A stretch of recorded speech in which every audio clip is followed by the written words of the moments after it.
Matthew chapter 20, verse 4 says this in verse 10, and then many will be offended. Have you noted a time that more people have been offended than this time?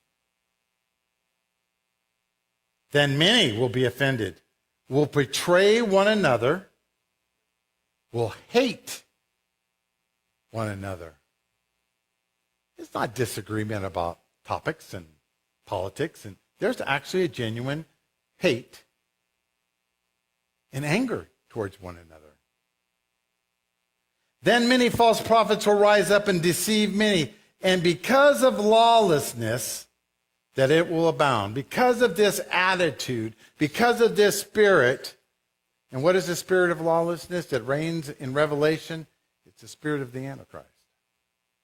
You try to say, what's going on? It doesn't make sense. I mean, they say one thing and they say that. We can't even talk about lot. It's not about logic. It's about a spirit that now has gained access and is directing people. And the love of many, that many are followers. That many are us sitting here. The love, the connection will grow cold. They'll grow weary, exhausted by all the fighting and things that are going on.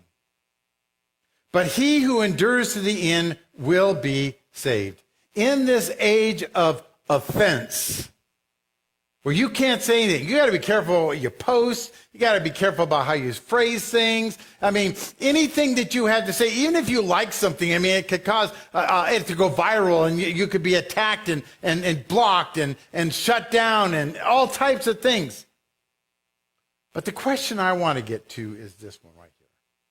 How can we, as followers of Christ, as those that know Jesus Christ and claim to say, we're going to serve you, you're going to be our Lord, how can we be the most offended? When Jesus has released us of the offenses we've committed to him. How could we have that response instead of love and connection? It's time to put down the magnifying glass. Oh, I see.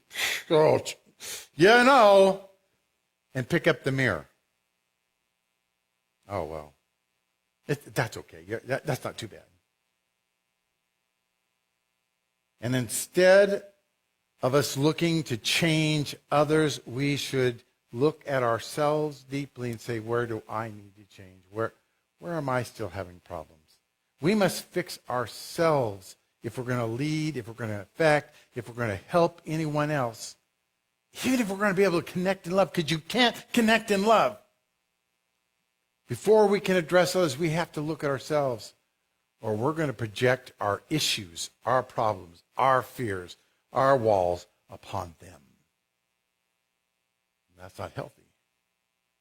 So let me help you a little bit. Let's help you identify yourself. Is everyone ready for a quiz? It's time for school. It's a good way to get you kicked off. Let's have a quiz, all right? So I'm going to ask you some questions. You just say yes or no, all right? Ready? Number one.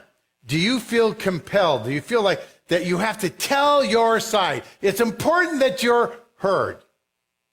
Yes or no? Do you fight thoughts of suspicion or distrust? I'm just not sure what that person. You always have that thought. We're going to stay a little back. I got to figure out what you're up to. Yes or no? Are you constantly rehearsing hurts? I mean, there's some things that have happened to you that you probably talked about several times this week, and you just can't seem to stop talking about this hurt or this thing or how someone's offended. You rehearse it. You think about it. You dream about it. Any of those things, yes or no? Are others the blame for your situation? If that person had done things differently, if that had not, are other persons the blame? Yes or no? Do you feel someone you care about keeps letting you down? This can be a spouse. This can be a child. This can be a friend. This can be a business partner. Somebody that you're close to. It's like, man, if they could just Get it together. Don't turn and look at anybody. Come on. Now, let me help you grade this. How many you passed this test? You said no to every single one, and you don't have a single one of these issues. Good, you're not a liar, so that's been added. That's good for you.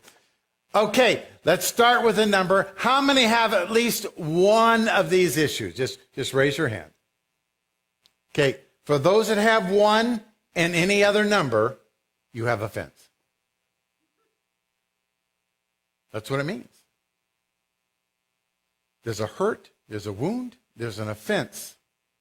It could go back years. It could be you may even forgotten the person's name, but somehow that has set up a system in your life by which you work.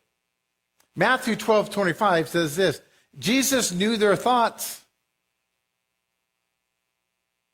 He knew what they were thinking in that moment and replied, any kingdom divided by civil war is doomed. A town or a family splintered by feuding will fall apart. Steve and Nancy, come here real quick. I need your help. Come, give them a big hand.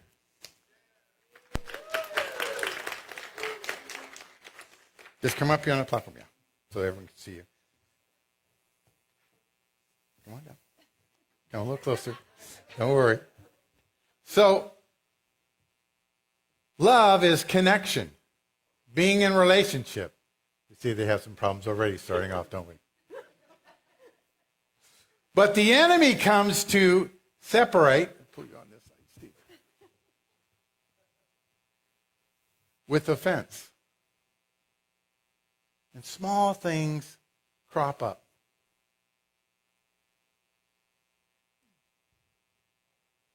You spent how much on makeup? Very little. I didn't spend that much like that, but what about you taking out the garbage? I mean, why do I have to keep telling you about the garbage?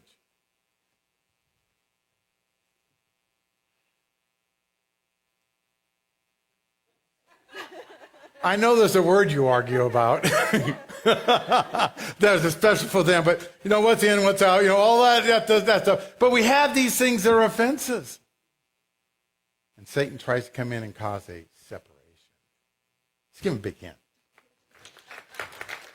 That wasn't too rough, was it?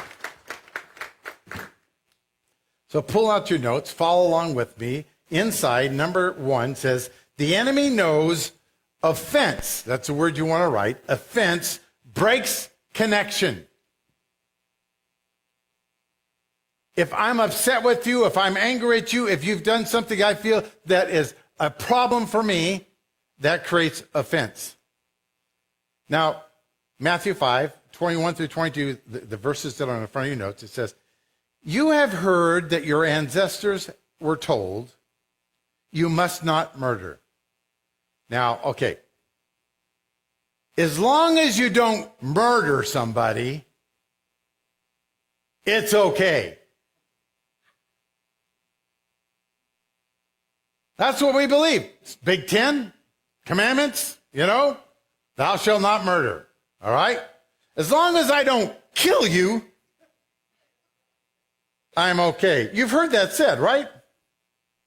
If you commit murder, you are then subject to a judgment. Something comes on to you because of that. But I say, you may want to circle that one.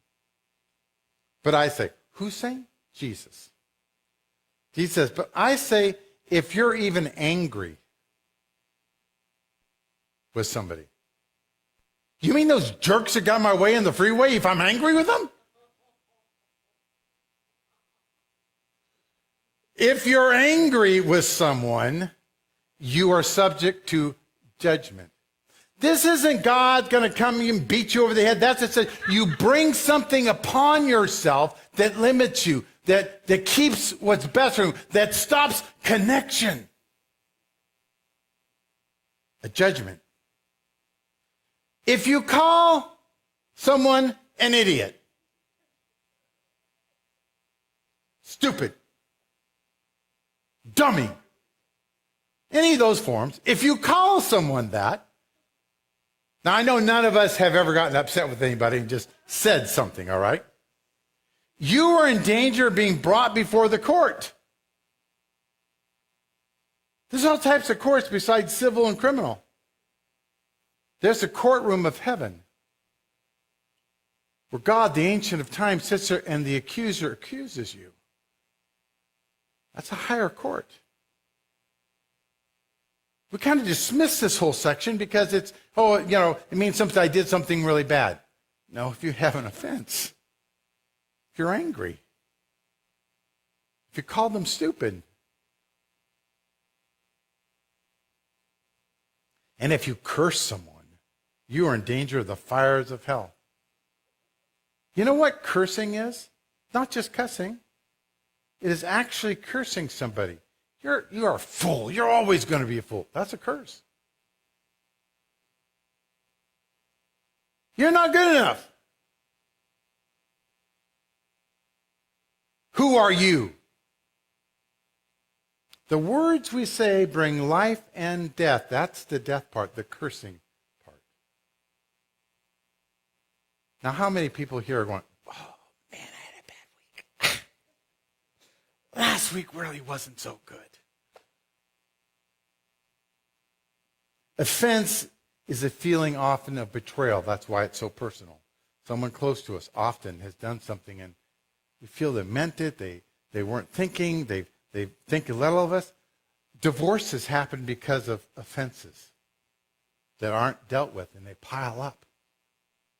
Murders. 85% of the murders happen because you're killing someone you love. That's why they always look to the husband and wife.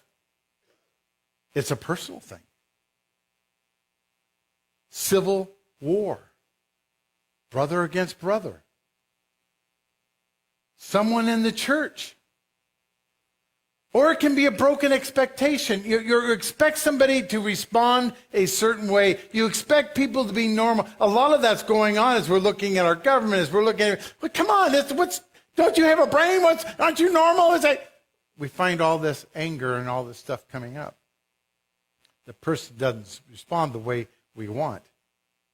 But it always amazes me how somebody that's a stranger can do the same thing to us sometimes. And we think, oh, it's a stranger. We don't think anything about it. Because we expected that person to be different. When you expect somebody to do something, two things happen. One, you don't appreciate what they've done. You don't say thank you for dinner. You don't say thank you for taking the car to get gas. You expected it. So if it's done, you ignore it. If it's not done, you let them know. We set ourselves up for offense when we do that. When you're expecting someone to apologize after they hurt you. Hello? How many of us do that? Somebody hurts us or wounds us. They really don't even know they've done it. They should, because you expect them to have enough brains to know that. And because they don't, there's great hurt, great offense. You think, oh, well, they'll see in time. Eventually they'll get it. But they don't. You were expecting them to see, and they didn't. You're now offended. We set ourselves up for offense. Hello, I hope we've added value to your life today. Would you take a moment to subscribe so that you don't miss any live streams?